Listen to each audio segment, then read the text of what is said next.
Je n'aurais jamais imaginé qu'une seule soirée puisse redessiner le tableau de ma vie. Ce qui avait commencé comme un simple dîner, une soirée cinéma tranquille avec mon beau-fils, s'est lentement transformé en quelque chose d'inattendu. Il y avait une tension palpable ce soir-là, subtile au début, mais suffisamment lourde pour inquiéter mon cœur. Au fond de moi, ce même malaise attendait, et je ne réalisais pas à quel point il était déjà proche. Car en un instant silencieux et irréversible, j'ai appris que certaines limites, une fois franchies, sont infranchissables. Cet été m'a paru interminable. La maison était figée entre la lumière du soleil et le silence. Mon mari, Georges, était toujours absent.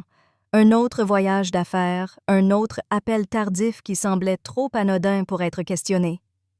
Notre mariage était devenu un arrangement. Que de la structure, sans âme. Les jours s'écoulaient comme sur des roulettes. Les nuits semblaient plus lourdes, plus longues. La solitude était devenue tangible. Puis Liam est arrivé. Le fils de George, issu de son premier mariage. 21 ans, en quête de sens, poli, le genre de jeune homme qui portait son incertitude comme une seconde peau, il était censé rester quelques semaines, réfléchir à la suite de son parcours avant l'université, avant que sa vie ne commence vraiment.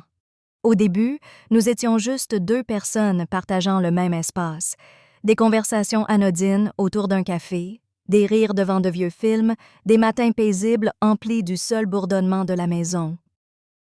Il n'y avait rien de dangereux là-dedans, jusqu'à ce qu'il y en ait. Un soir, George a appelé pour dire qu'il ne rentrerait pas. Je me souviens d'être assise sur le canapé avec un verre de vin, à moitié absorbé par le doux bourdonnement de la télévision. Liam est descendu en sueur légère, les cheveux encore humides de la douche, le regard plus doux mais étrangement alerte. Il s'assit en face de moi, l'espace entre nous soudain trop petit, et dit doucement « Tu as l'air seul ». J'essayais d'en rire, de minimiser la chose, prétextant être simplement fatigué, mais son regard ne faiblit pas. Il m'avait observé, remarquant les livres que je lisais, le parfum que je portais, la façon dont je fixais trop longtemps les pièces vides. Son attention devint plus pesante, plus aiguë qu'il ne l'avait dit, la seule chose qui brisa le fragile silence entre nous. « Je ne pense pas que George te mérite », ma poitrine se serra. Je lui dis d'arrêter, de ne plus rien dire. Mais la vérité, c'est qu'une partie de moi ne le voulait pas.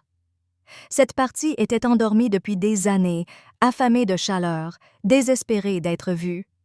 Et ce soir-là, dans la pénombre du salon, nous avons parlé.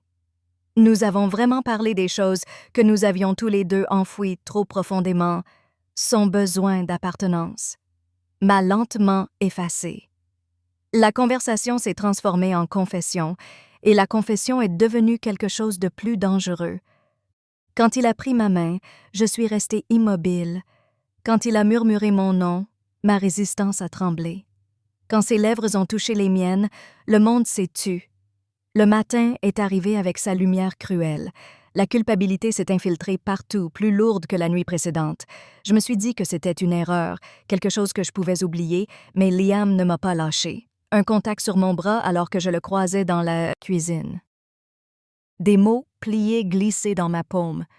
Sa faim était le reflet de la mienne, et cela m'a terrifiée car pour la première fois depuis des années, je me sentais vivante. Pas de la manière calme et stable dont l'amour est censé se ressentir, mais de la manière dangereuse qui vous consume. Je me répétais sans cesse que ce n'était pas de l'amour. Peut-être que non. Peut-être que c'était juste deux personnes solitaires, à la recherche de quelque chose qu'elles avaient perdu, chacune à sa manière, mais une fois cette porte ouverte, elle ne se referme jamais vraiment. Chaque regard échangé, chaque mot non dit, tout contribuait à une vérité que ni l'un ni l'autre ne pouvait affronter. Et même maintenant, quand je traverse cette maison et que je n'entends que le silence, je ressens encore le poids de cette nuit qui pèse sur ma poitrine. Le souvenir ne s'efface pas. Il persiste, vivant, en attente. Un secret qui vit entre deux personnes qui auraient dû savoir mieux faire et ne pas s'arrêter. Certains moments vous transforment complètement, et peu importe vos efforts pour les oublier, ils ne vous lâchent jamais.